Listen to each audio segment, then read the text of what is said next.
Hi super moms, welcome to our channel. ನೋಡ್ತಾ ಇದ್ದೀರಲ್ಲ, after ಮತ್ತು ಬಿಫೋರು ನಮ್ಮ ಕಿಚನ್ ಹೇಗಿದ್ದು ಹೇಗೆ ಮಾಡ್ತೀವಿ ಅಂತ, ಅದನ್ನು ಹೇಗೆ ಅಂಟಿಸಿದ್ವಿ ಅನ್ನೋದು ಇವತ್ತು ಈ ವಿಡಿಯೋದಲ್ಲಿ ನಿಮ್ಮ ಜೊತೆಗೆ ಶೇರ್ ಮಾಡ್ತಾಯಿದ್ದೀನಿ.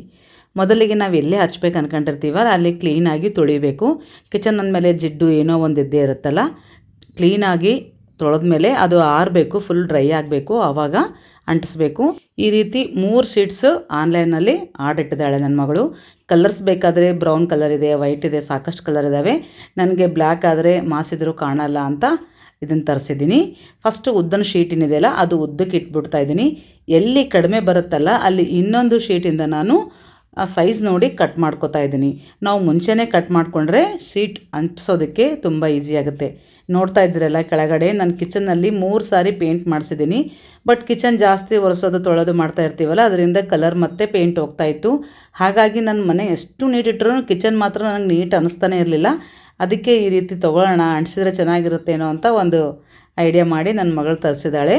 ಈಗ ನೋಡಿ, ನನಗೆ ಎಷ್ಟು ಸೈಜ್ ಬೇಕೋ ಅಷ್ಟು ಸೈಜಲ್ಲಿ ನಾನು ಕಟ್ ಮಾಡ್ಕೊತಾ ಇದ್ದೀನಿ. ಇನ್ನೊಂದು ಏನಂದರೆ, ರಫ್ ಇದ್ದ ಗೋಡೆಗಳಿಗೆ ಮಾತ್ರ ಅಸ್ಸಲು ಕೂಡೋದಿಲ್ಲ. ಇದು ಸಾಫ್ಟ್ ಇದ್ದು ಮಾತ್ರ ಅಲ್ಲೊಂದೇ ಸ್ಟಿಕ್ ಆಗುತ್ತೆ. ನಾನು ಒಂದು ಸಣ್ಣದೊಂದು ನ್ಯಾಪ್ಕಿನ್ ಥರ ಒಂದು ಟವಲ್ ತೊಗೊಂಡಿದ್ದೀನಿ. ನಾನು ಎಲ್ಲಿಂದ ಹಾಕ್ತಾ ಇದ್ದೀನಲ್ಲ, ಫಸ್ಟು ಪೀಸಸ್ಸನ್ನು ನೀವು ಮೊದಲು ಜಾಯಿಂಟ್ ಮಾಡ್ಕೋಬೇಕು. ಹಾಗಾಗಿ ಈಗ ನೋಡಿ, ಫಸ್ಟು ಪೇಪರ್ ಎಲ್ಲ ಕಡೆ ಲೂಸ್ ಮಾಡ್ಕೋಬೇಕು. ಇದು ಭಾಳ ತೆಳ್ಳಗಿರುತ್ತೆ, ಹಾಗಾಗಿ ನೀವು ನಿಧಾನಕ್ಕೆ ಬಿಡಿಸ್ಕೋಬೇಕು, ಇಲ್ಲಾಂದರೆ ಹರಿಯೋ ಚಾನ್ಸಸ್ ಇರುತ್ತೆ.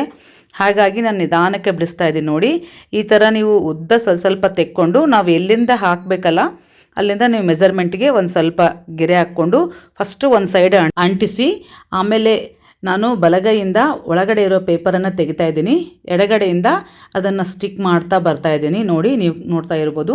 ಇಬ್ಬರಾದರೆ ಇನ್ನೂ ಚೆನ್ನಾಗಿ ಹಚ್ಬೋದು. ನನ್ನ ಮಗಳು ವಿಡಿಯೋ ಮಾಡ್ತಾ ಇದ್ದಾಳಲ್ಲ, ಅದಕ್ಕೋಸ್ಕರ ನಾನು ಒಬ್ಬಳೇ ಹಚ್ತಾ ಇದ್ದೀನಿ. ನೋಡಿ, ಈ ಕಡೆಯಿಂದ ನೀವು ಪೇಪರ್ ತೆಗೆದು ಹಾಕಿ, ಆಮೇಲೆ ನೀವು ಎಲ್ಲೆಲ್ಲಿ ಹಚ್ಬೇಕಲ್ಲ ಮತ್ತೆ ತೆಗೆದು ನೀಟಾಗಿ ಹಚ್ಚಿ ನಿಂಗೆ ಗಟ್ಟಿ ಒರೆಸ್ಬಿಟ್ರೆ ಚೆನ್ನಾಗಿ ಸ್ಟಿಕ್ ಆಗಿಬಿಡುತ್ತೆ. ನೋಡ್ತಾ ಇದ್ದೀರಲ್ಲ, ಎಷ್ಟು ಚೆನ್ನಾಗಿ ಕಾಣ್ತಾ ಇದೆ. ಈಗ ಎಲ್ಲೆಲ್ಲಿ ಮೂಲಿಗೆ ಎಲ್ಲಿರ್ತದಲ್ಲ ಅಲ್ಲೆಲ್ಲ ಸ್ವಲ್ಪ ಕಟ್ ಮಾಡಿಕೊಂಡ್ರೆ ನೀಟಾಗಿ ಕೂಡುತ್ತೆ. ನಾನು ಬೆಳಗ್ಗೆ ಹಾಗೆ ಅಂಟ್ಸೋಣ ಅಂತ ರೆಡಿ ಆಗ್ತಾಯಿದ್ದೆ. ನನ್ನ ಮಗಳು ಒಂದು ವಿಡಿಯೋ ಮಾಡೋಣ ಮಮ್ಮಿ, ಯಾರಿಗಾದರೂ ಯೂಸ್ ಆಗ್ಬೋದಲ್ಲ ಅಂತಂದ್ಲು. ಅದಕ್ಕಾಗಿ ಒಮ್ಮಿಂದೊಮ್ಮೆ ನಾವು ವಿಡಿಯೋನ ಮಾಡಿದ್ವಿ. ಈ ವಿಡಿಯೋ ಇಷ್ಟ ಆಗಿದ್ದರೆ ಖಂಡಿತ ಒಂದು ಲೈಕ್ ಮಾಡಿ, ಹಾಗೆ 4 ಜನರಿಗೆ ಕೂಡ ಶೇರ್ ಮಾಡಿ. ಯಾಕಂದರೆ ಅವರು ಕೂಡ ನಿಮ್ಮ ಕಿಚನ್ನು ಅಥವಾ ಗೋಡೆ ಎಲ್ಲಾದರೂ ಸಾಫ್ಟ್ ಇರೋ ಕಡೆ ಹಚ್ಚಿ ಅದನ್ನು ಚೆನ್ನಾಗಿ ಅಲಂಕರಿಸ್ಕೊಳ್ಬೋದು. ರಫ್ ಆದ, ಅಲ್ಲಿ ಸಿಮೆಂಟ್ ಆದ ಅಂದರೆ ಆ ಗೋಡೆಗಾಗಲಿ ಅಥವಾ ಕಿಚನಲ್ಲಾಗಲಿ ಅದು ಅಂಟ್ಕೊಳ್ಳೋದಿಲ್ಲ, ಆಮೇಲೆ ಲೂಸ್ ಆಗಿಬಿಡುತ್ತೆ. ಈಗ ಆ ಕಡೆ ಕೂಡ ಸ್ವಲ್ಪ ಕಡಿಮೆ ಬರ್ತಾ ಇದೆಯಲ್ಲ, ಅದನ್ನು ಕೂಡ ನಾನು ಕಟ್ ಮಾಡ್ಕೋತಾ ಇದ್ದೀನಿ. ಅದು ದಪ್ಪನ ಪೇಪರ್ ಇರುತ್ತೆ ಅದು ಇರುವಾಗೆ ನೀವು ಕಟ್ ಮಾಡಿಕೊಂಡ್ರೆ ನೀಟಾಗಿ ಅಂಟಿಸೋದಕ್ಕೆ ಬರುತ್ತೆ. ನೀವು ಅಂಟಿಸಿದ ಮೇಲೆ ಕಟ್ ಮಾಡ್ತೀವಂದರೆ ಅಷ್ಟು ಚೆನ್ನಾಗಿ ಬರೋದಿಲ್ಲ. ನಾನು ಮುಂಚೆ ಹಾಗೆ ಟ್ರೈ ಮಾಡಿದೆ, ಅದಕ್ಕಾಗಿ ಈ ರೀತಿಯಾಗಿ ಟ್ರೈ ಮಾಡ್ತಾಯಿದ್ದೀನಿ. ನೀವು ಕೂಡ ಇದೇ ರೀತಿ ಮಾಡಿಕೊಂಡ್ರೆ ಚೆನ್ನಾಗಿ ಅನಿಸುತ್ತೆ.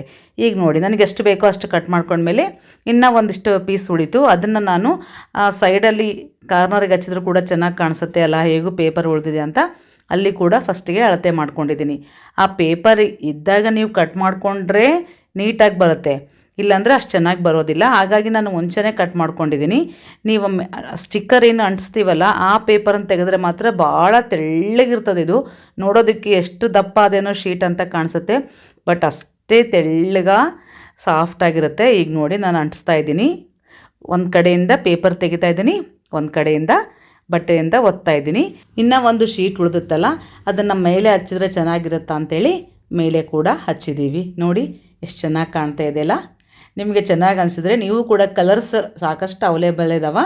ನಿಮ್ಗೆ ಯಾವ್ದು ಬೇಕೋ ಅದನ್ನು ಶೀಟ್ ತೊಗೊಂಡು ನೀವು ಕೂಡ ನಿಮ್ಮ ಕಿಚನನ್ನು ಹೀಗೆ ಅಲಂಕರಿಸಿಕೊಳ್ಳಿ ಅಂತ ಹೇಳ್ತಾ ಈ ವಿಡಿಯೋ ಮುಗಿಸ್ತಾ ಇದ್ದೀನಿ. ಮತ್ತೊಂದು ವಿಡಿಯೋದಲ್ಲಿ ಮತ್ತೆ ಭೇಟಿ ಆಗ್ತೀನಿ. ಬಾಯ್.